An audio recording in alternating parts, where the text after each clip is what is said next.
Welcome back to Swan Racing. This is the final session of the day. Just started raining, been mostly dry throughout the morning and the and lunchtime, but a little sprinkling of rain. So I thought I'd go out and pound a few laps out, see how the Civic handles in the rain. Haven't really focused on any setup changes today. It's literally just been getting the car out there and giving it a run. Obviously, been focused on the Saxo and other cars for track days throughout last year. This car hasn't actually been out on track since 2016, so it's been quite a long time. Just needed a service, tyres and brakes, just a bit of attention on those. New tyres, new brakes, new brake pads, oil change, filter change, coolant check. And to be fair, she's going well. Feels very stable. It's the first time out really since, in 2016 had the AST front dampers fitted, inverted dampers, and corner weighted, and a bit of setup done. So I haven't really done anything with the car since then. But yeah, so far so good. She's a really stable platform. Haven't gone into any setup changes today. It's literally just get some miles in the car, get used to it again. It's quite different to the Saxo, obviously. But yeah, it seems to be going well. No timing, of course, because it's a track day. I have got the data logger in the car, but I'm not sure if it's working properly because I swapped it from the Saxo. Quite quickly swapped it this morning before we headed down to Silverstone. So I haven't got the display working. It doesn't seem to work for some reason. So hopefully it's not broken, but it's difficult to know whether the logger's working. We'll have to check that when we get back home and see what it's captured. But yeah, so far so good. Car feels well, feels good in the dry and in the wet. Brakes took a little bit of scrubbing in this morning, bedding in. Didn't have not a great feel for them. Pedal feels good, but I think I've tried many different pads over the years, and we'll have to see. Jury's out on these ones. They're okay. The PBS brakes are very good value.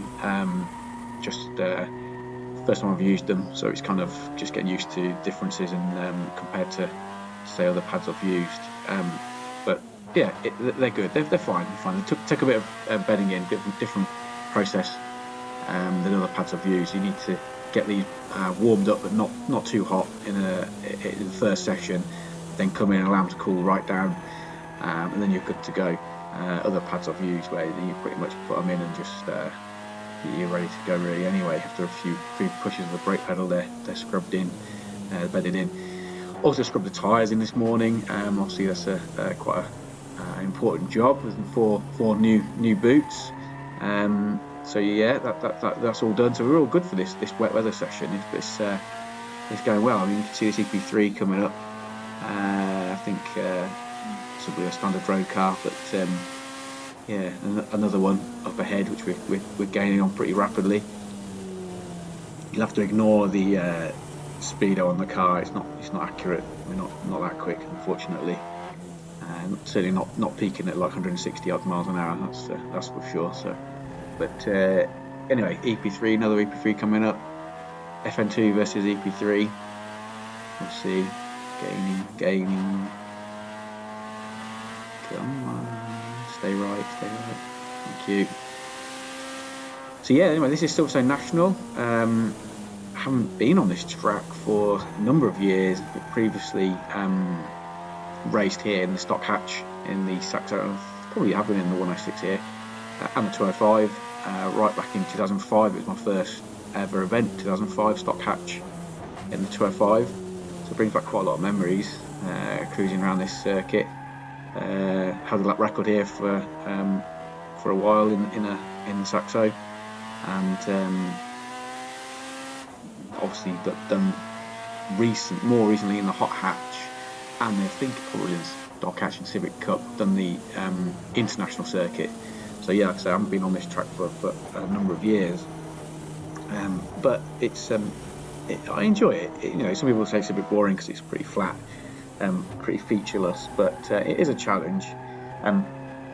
One thing I've noticed though, the grip levels are improved. Oh, there he goes, round he goes.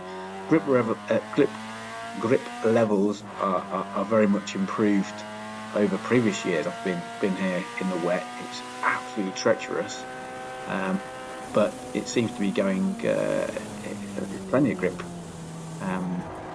in this session. So yeah, I'm impressed. Definitely an improvement. So I think I'll just knuckle down now. Try and get some smooth. I was trying to be smooth. That's always the key with wet driving, isn't it? It's driving in general, but it's more so in the wet. There's less forgiveness, so always nice and smooth inputs. Don't upset the car too much. Perhaps in future I'll probably play with the brake bias a little bit. Except for the moment, still fairly forward. But because the car's so stable under braking and cornering, I don't think I need to play about with it too much. I think if we had more time, certainly we would play about with tyre pressures and adjust the damping somewhat. But I think for now, it's just a baseline really. Just get out there, do some laps, and see what you can do. I mean, it is a shame with no timing. It's always good to have some times for a reference. You're getting a bit understeery at that point. Just a bit too fast into the corner there. I think the car needs mapping. There's a few issues mid-throttle inputs. The car seems to splutter a little bit, and then it seems to clear, and then it's fine after that. So it's a bit strange because the car was mapped, and it has sat for a while. So I'm hoping there's no additional issues cropped up. That has just reminded me, actually, we have had quite a few fun and games with fuel pump, because we put an uprated fuel pump in a number of years ago, and it seized through lack of use, I'd imagine. Never had that happen before on any other cars, but anyway, it didn't work. So I put the Honda pump back in, and sure enough, the car fired up.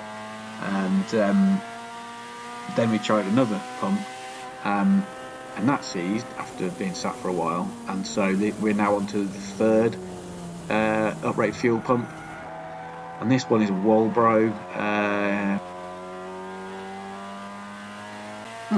Simon. Hello, Simon. Yeah, so this Walbro pump, 320 litre per hour pump, I think it is anyway. But the point being that it's slightly too big for the plastic Honda housing. So the upshot of that is that it was a bit tricky to fit, which is one thing. But also I was a bit concerned that the in-tank filter was being squashed and would cause fuel pickup issues, which it doesn't seem to be. The car's going well, doesn't seem to have any fuel starvation problems today, so I guess that problem's been resolved. So another EP3 coming up, and of course a lovely little Saxo. I do like the Saxos, I have a soft spot for those. Obviously with racing one for many years, and still owning one, racing it last year in the hot hatch, albeit quite a chewed up one. It's quite different to the Honda, quite a difference, but I do have a soft spot for them. There's such a difference between the Honda's got quite a bit more coke, but then the weight difference, the Saxo's so much lighter. I have actually driven one today. Martin Paget, I think he's racing in the hot hatch this year, new to hot hatch in a Saxo. He's here today, and he's kindly allowed me to have a drive in the car to give him a second opinion after he's off at Brands Hatch a few weeks ago. He's managed to get it put back together again, and he asked me to if I'd drive it and offer an opinion, and which I did, and I have to say it drove really well. I enjoyed it, handled well, got a nice setup there really.